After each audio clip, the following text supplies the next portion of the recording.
स्वागत है दोस्तों। यूजीसी नेट एग्ज़ाम की तैयारी में अगर आप लगे हुए हैं, बीपीएससी असिस्टेंट टीचर की या हिंदी की तमाम एग्ज़ाम की जो आप तैयारियां कर रहे होंगे, उन सब के लिए ये प्रैक्टिस सेट बहुत ही महत्वपूर्ण है। इसमें आपको 25 बहुत ही महत्वपूर्ण प्रश्नों का संग्रह मिलेगा। अगर आपको वीडियो अच्छी लगे तो सब्सक्राइब और लाइक ज़रूर करिएगा। शुरुआत करते हैं। ज्ञानपीठ पुरस्कार की स्थापना कब हुई? ज्ञानपीठ पुरस्कार की स्थापना सन 1961 में हुई। इस पुरस्कार की स्थापना टाइम्स ऑफ इंडिया समाचार पत्र के संस्थापक साहू शांति प्रसाद जैन द्वारा की गई। ज्ञानपीठ पुरस्कार भारतीय संविधान की 8वीं अनुसूची में शामिल सभी भारतीय भाषाओं की किसी एक सर्वोत्कृष्ट रचना के लिए प्रदान किया जाता है।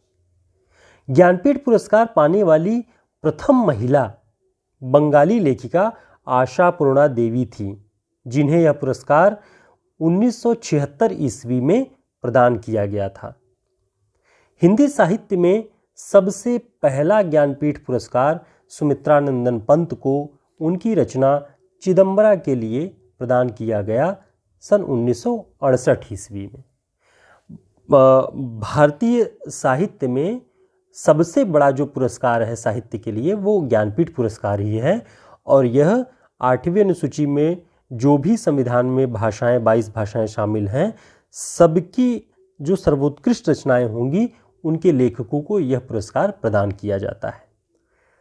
पंत जी को चिदंबरा पर 1968 में यह पुरस्कार प्रदान किया गया। पंत जी के बाद सन 1972 में रामधारी सिंह दिनकर को उर्वशी के लिए प्रदान किया गया। 1978 में अज्ञे को कितनी नावों में कितनी बार के लिए ज्ञानपीठ पुरस्कार मिला। 1982 में महादेवी वर्मा को यामा के लिए ज्ञानपीठ पुरस्कार दिया गया। अब यहाँ एक बहुत ही महत्वपूर्ण नोट आपको ध्यान रखना है कि सन 1984 से ज्ञानपीठ पुरस्कार लेखक के संपूर्ण रचना कर्म पर दिया जाने लगा। इसके पहले अगर आप देख रहे होंगे तो किसी एक रचना पर दी जा रही थी यह पुरस्कार। 1984 के बाद ज्ञानपीठ पुरस्कार लेखक के संपूर्ण रचना कर्म पर दिया जाने लगा। ये बहुत ही महत्वपूर्ण नोट पॉइंट है, आप इसे ध्यान रखिएगा। वर्ष 1992 में नरेश मेहता को संपूर्ण साहित्य के लिए दिया गया। 92 के बाद 1999 में निर्मल वर्मा को संपूर्ण साहित्य के लिए दिया गया। 2005 में कुंवर नारायण को दिया गया संपूर्ण साहित्य के लिए।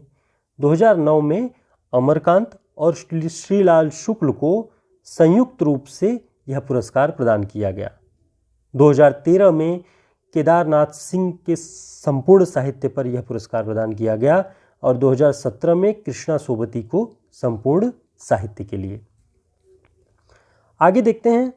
साहित्य अकादमी की स्थापना सन 1954 ईस्वी में हुई और इसके प्रथम अध्यक्ष पंडित जवाहरलाल नेहरू थे।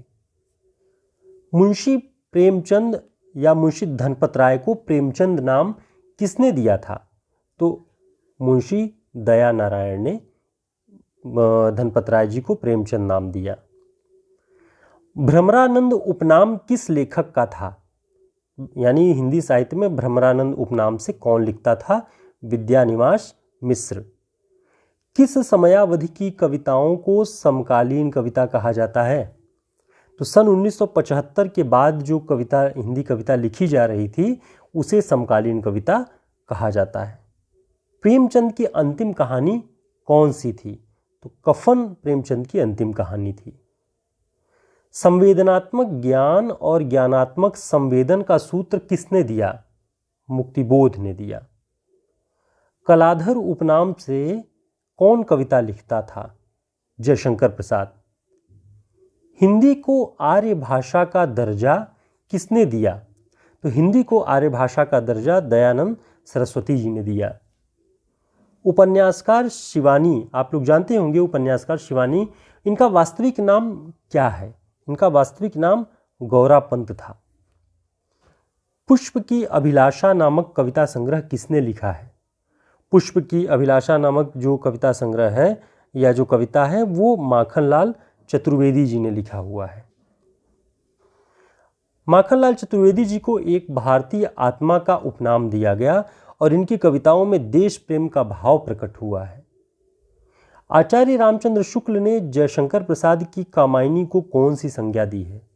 तो आचार्य शुक्ल ने जयशंकर प्रसाद की कामायनी को मानवता का रसात्मक इतिहास कहा है। ध्यान रखिएगा कि शुक्ल जी ने कामायनी को मानवता का रसात्मक इतिहास कहा है। या यह ऐसे भी पूछ सकता है कि कामायनी को मानवता का रसात्मक इतिहास किसने कहा है? तो आचार्य रामचंद्र शुक्ल। शुक्ल जी के अनुसार किस युग के लेखकों की दृष्टि व्याकरण के नियमों पर अच्छी तरह से नहीं पड़ी है? तो वो ऐसा भारतेंदु युग के लेखकों के लिए कहते हैं। किस कवि की कविताएं स्वाधीन भारत का इस्पाती दस्तावेज कही जाती हैं? मुक्तिबोध की कविताओं को स्वाधीन भारत का इस्पाती दस्तावेज कहा जाता है। और यहाँ एक और बात ध्यान रखिएगा, मुक्तिबोध की जो प्रथम कहानी थी वो थी खलील काका। भारतीय काव्यशास्त्र में साधारणीकरण का सिद्धांत किस आचार्य का है? तो भारतीय काव्यशास्त्र में साधारणीकरण का सिद्धांत भट्टनायक का है। और भट्टनायक भरत मुनि के रससूत्र के व्याख्याकार भी हैं। और भट्ट लोल्लट भरत मुनि के रससूत्र के प्रथम व्याख्याकार के रूप में जाने जाते हैं। उम्मीद है आपको यह वीडियो बहुत उपयोगी लगा होगा और इसमें सारे प्रश्न अलग अलग परीक्षाओं में पूछे गए हैं और कई बार पूछे गए हैं और ये आपको आने वाले परीक्षाओं में भी बहुत काम के सिद्ध होंगे। तो आप इनके एक अच्छे नोट्स तैयार कर लीजिएगा। फिर एक नए वीडियो में मिलते हैं। तब तक के लिए आप सभी को ढेर सारी शुभकामनाएं।